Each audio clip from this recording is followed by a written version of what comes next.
जय माता दी। स्वागत है आपका मेरे इस धार्मिक चैनल माँ ब्रह्मांड कृपा @अनिता धार्मिक ज्ञान पर। पौष मास को मलमास भी कहते हैं, जिसे विवाह जैसे शुभ कार्य वर्जित होते हैं, लेकिन दान पुण्य और सूर्य उपासना का विशेष महत्व होता है। इस महीने में सूर्य देव की पूजा खासकर रविवार को अधिक फलदायी मानी जाती है और इससे सभी कष्ट दूर होते हैं। रविवार को सूर्योदय से पहले स्नान करें, घर को स्वच्छ करें और सूर्यदेव की पूजा करें। सूर्यदेव को जल फूल अक्षत चढ़ाए और व्रत कथा। अब मैं आपको सबसे पहले रविवार व्रत की विधि की जानकारी देती हूँ। सबसे पहले सूर्योदय से पहले स्नान करें और स्वच्छ वस्त्र पहनकर संकल्प ले। फिर सूर्यदेव को तांबे के लोटे में जल, लाल फूल और चावल डालकर अर्घ्य दे। घर में पूजा स्थल पर सूर्यदेव की मूर्ति या तस्वीर के सामने बैठकर धूप, दीप, लाल चंदन, लाल फूल, दूध और जल अर्पित करें। इसके बाद ओम घृणी सूर्याय नमः मंत्र का जाप करें और रविवार के व्रत की कथा सुने या व्रत के दिन में केवल एक बार भोजन करें और सूर्यास्त होने से पहले फल या मीठा भोजन खा ले। उस दिन रविवार के दिन नमक वाला भोजन आपको नहीं ग्रहण करना चाहिए। दिन में सिर्फ केवल एक ही बार भोजन करना चाहिए। भोजन सूर्यास्त से पहले ही कर लेना चाहिए। इसमें नमक का सेवन नहीं करना चाहिए। भोजन में मीठे पदार्थ, फल और दूध भी शामिल कर सकते हैं और रविवार के दिन गरीबों को अन्न या अन्य दान करना भी शुभ माना जाता है। इस दिन छाछ नहीं बनानी चाहिए, फिर सिर नहीं धोना चाहिए, तेल नहीं खाना चाहिए और पूजा करके कहानी कहनी चाहिए। इसके बाद फिर इनकी कथा पढ़े। सबसे पहले मैं आपको पहली कहानी सुनाने जा रही हूँ, आप ध्यान पूर्वक सुनिएगा। अब मेरी कहानी इस प्रकार है। एक साहूकार था, उसके बच्चा नहीं था। एक दिन सवेरे वो बाहर गया, देखा कि एक किसान खेत पर दाना डालने जा रहा था। साहूकार मिलते ही वो वापस लौट गया और बोलता गया कि आज तो शगुन अच्छा नहीं हुआ। साहूकार ने सुना, उसका मुंह उतर गया। उसकी पत्नी ने पूछा कि आज क्या बात है। साहूकार ने सारी बात बताई तो पत्नी बोली कि आज चिड़िया आई तो वह भी बोली कि बच्चे नहीं हैं, तो दाना कहाँ से मिलेगा। कहकर वह उड़ गई। साहूकार को क्रोध आया। उसी दिन से वह सूरज भगवान की आराधना करने लगा। 12 वर्ष बीते। राणा देव जी ने सूरज भगवान से कहा कि भक्त पुकार अपनी नहीं सुनी तो कोई नहीं मानेगा, भक्त की पुकार नहीं सुनी तो आपको कोई नहीं मानेगा। तो भगवान को दया आई, प्रकट हुए और बोले, साहूकार तेरे नसीब में बच्चा नहीं है, पर मेरे आशीर्वाद से तुझे एक कन्या होगी। वह हंसेगी तो हीरे मोती बिखरेंगे। उसने घर आकर पत्नी को भी बताया। 9वें महीने एक कन्या ने उनके घर जन्म लिया। नायन नहलाने आती है तो हंसती मुस्कुराती हीरे मोती गिरते हैं। उनको वह नायन लेके चली जाती है। 1.25 महीना बीता। साहूकार की पत्नी नायन से बोली, अब मैं नहला दूंगी। वह नहलाने लगी। बच्ची हंसे तो हीरे गिरे, बुलके तो मोती गिरे। अब तो समझ गई कि नायन ने तो खूब हीरे मोती इकट्ठे कर लिए। लड़की बड़ी हुई तो माँ बाप ने सोचा, घर में तो धन बहुत है, घर जमाई रख लेते हैं। एक गरीब लड़का ढूंढा, उसके साथ लड़की की ब्याह कर दिया। माँ दिन उगते ही बेटी को उठाने जाती और उसका मुंह देखती तो लड़की का पति बोलता, आपने बीच सुबह सुबह माँ का क्या काम है। तो लड़की बोली कि माँ का नियम है कि सुबह होते ही वह मेरा मुंह देखती है। दूसरे दिन वह सुबह उठा और उसका मुंह देखा तो उसके मुंह से हीरे मोती बिखरे। वह समझ गया कि इसलिए सासू माँ इसका मुंह पहले ही देख लेती हैं। थोड़ी देर बाद लड़की की माँ आई, हीरे मोती नहीं मिले। माँ समझ गई कि जवाई को पता चल गया है। माँ के मन में कपट आया। उसने एक आदमी को जमाई की जान से खत्म करने को भेज दिया। आदमी ने जमाई को मार दिया और उसका सिर सासू को लाके दे दिया। राणा दे सूरज भगवान ने देखा कि हमारी दी हुई कन्या का पति मार दिया गया है। राणा दे सूरज भगवान मानव रूप धरकर भिक्षा मांगने गए।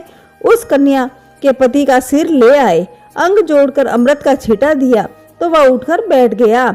घर गया तो बेटी ने पूछा, पौष रविवार को मेरा नियम है, दिन अस्त हुए होते बाद खाना नहीं खाने का, फिर आप इतनी देर से क्यों आए। वह बोला कि तेरी माँ ने तो मुझे मारने के लिए आदमी भेजा है और सारी कहानी बता दी। बेटी बोली, हम अब यहाँ नहीं रहेंगे, जो माँ मेरा सुहाग छीन ले वो क्या काम की। बेटी अपने पति के साथ अपने घर में रहने लगी। उसके घर में सुख समृद्धि हो गई। माँ की धीरे धीरे दरिद्रता आ गई। सूरज भगवान बेटी पर प्रसन्न हुए, वैसे ही सब पर प्रसन्न रहना। खोटे की खरी, अधूरी की पूरी। इस प्रकार मेरी पौष रविवार की कहानी पूरी हुई। प्राचीन समय में एक बुढ़िया रहती थी। वह नियमित रूप से रविवार का व्रत करती थी। रविवार के दिन सूर्योदय से पहले उठकर बुढ़िया स्नान आदि से निवृत्त होकर आंगन को गोबर से लीप कर स्वच्छ करती। इसके बाद सूर्य भगवान की पूजा करते हुए रविवार व्रत कथा सुनकर सूर्य भगवान को भोग लगाकर दिन में एक समय भोजन करती। भगवान सूर्यदेव की अनुकंपा से बुढ़िया को किसी प्रकार की चिंता व कष्ट नहीं था। धीरे धीरे उसका घर धन धान्य से भर रहा था। उस बुढ़िया को सुखी होते देख उसकी पड़ोसन उससे बुरी तरह जलने लगी। बुढ़िया ने कोई गाय नहीं पाल रखी थी, अतः वह अपने पड़ोसन से आंगन में बची हुई गाय का गोबर लाती थी। पड़ोसन ने कुछ सोचकर अपने गाय को घर के भीतर बांध दिया। रविवार को गोबर न मिलने से बुढ़िया अपना आंगन नहीं लीप सकी। आंगन न लीप पाने के कारण उस बुढ़िया ने सूर्य भगवान को भोग नहीं लगाया और उस दिन स्वयं भी भोजन नहीं किया। सूर्यास्त होने पर बुढ़िया भूखी प्यासी सो गई। रात्रि में सूर्य भगवान ने उसे स्वप्न में दर्शन दिए और व्रत न करने तथा उन्हें भोग न लगाने का कारण पूछा। बुढ़िया ने बहुत ही तरुण स्वर में पड़ोसन के द्वार पर घर के अंदर गाय बांधने और गोबर न मिलने की बात कही। भगवान सूर्यदेव ने अपनी अनन्य भक्ति बुढ़िया की परेशानी का कारण जानकर उसके सब दुख दूर करते हुए कहा कि हे माता, तुम प्रत्येक रविवार को मेरी पूजा और व्रत करती रहो। मैं तुमसे अति प्रसन्न हूँ और तुम्हें ऐसी गाय प्रदान करता हूँ जो तुम्हारे घर आंगन को धन धान्य से भर देगी।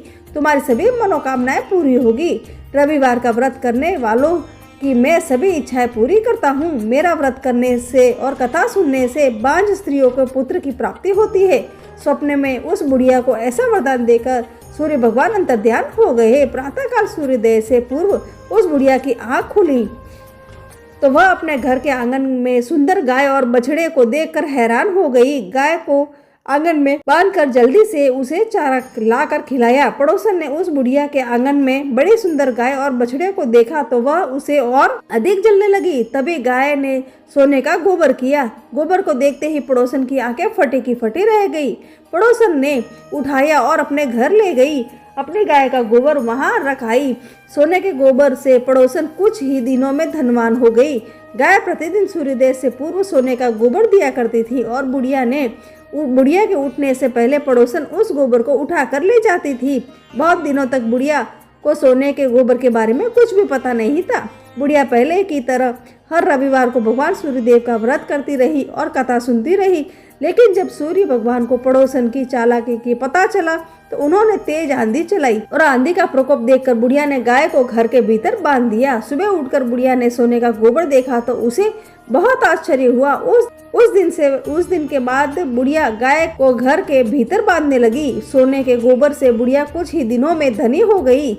बुढ़िया के धनी होने से पड़ोसन फिर बुरी तरह जल भुनकर राख हो गई। उसने अपने पति को समझाया, उस नगर के राजा के पास भेज दिया। राजा को जब बुढ़िया के पास सोने के गोबर देने वाली गाय के बारे में पता चला तो उसने अपने सैनिकों को भेजकर बुढ़िया की गाय लाने का आदेश दिया। सैनिक उस बुढ़िया के घर पहुंचे। उस समय बुढ़िया सूर्य भगवान का भोग लगाकर स्वयं भोजन करने वाली थी।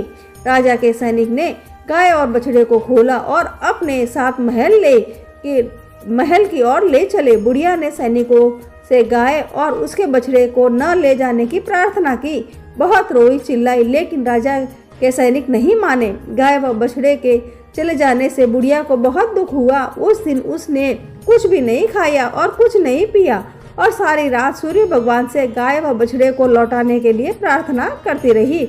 उधर सुंदर गाय को देखकर राजा बहुत खुश हुआ।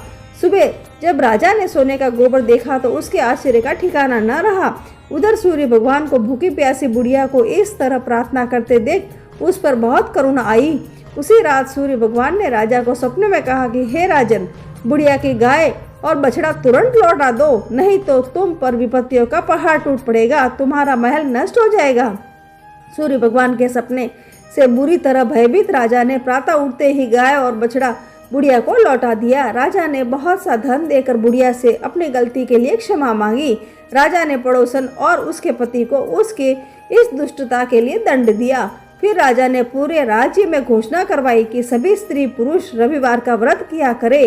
रविवार का व्रत करने से सभी लोगों के घर में धन धान्य से भर जाएंगे और चारों ओर खुशहाली छा जाएगी। सभी लोगों के सारे कष्ट दूर हो गए। राज्य में सभी स्त्री पुरुष सुखी जीवन यापन करने लगे। अब मैं आपको विनायक जी की कहानी सुनाने जा रही हूँ। 7 भाइयों की एक बहन थी। वह सब बात सुनती, पर विनायक जी का नाम आते ही घाघरी झटक कर चली जाती। विनायक जी को गुस्सा आया। विनायक जी बहन को भयभीत करने लगे। वह दिन दिन सूखने लगी। भाइयों ने उसका दुख पता करने की कोशिश की, पर असफलता रहे। 7वां भाई चतुर था। आधी रात को वेश बदलकर विनायक जी को पकड़ लिया और पूछा, तुम कौन हो? मेरी बहन के साथ छल क्यों करते हो? वे बोले कि मैं विनायक जी हूँ।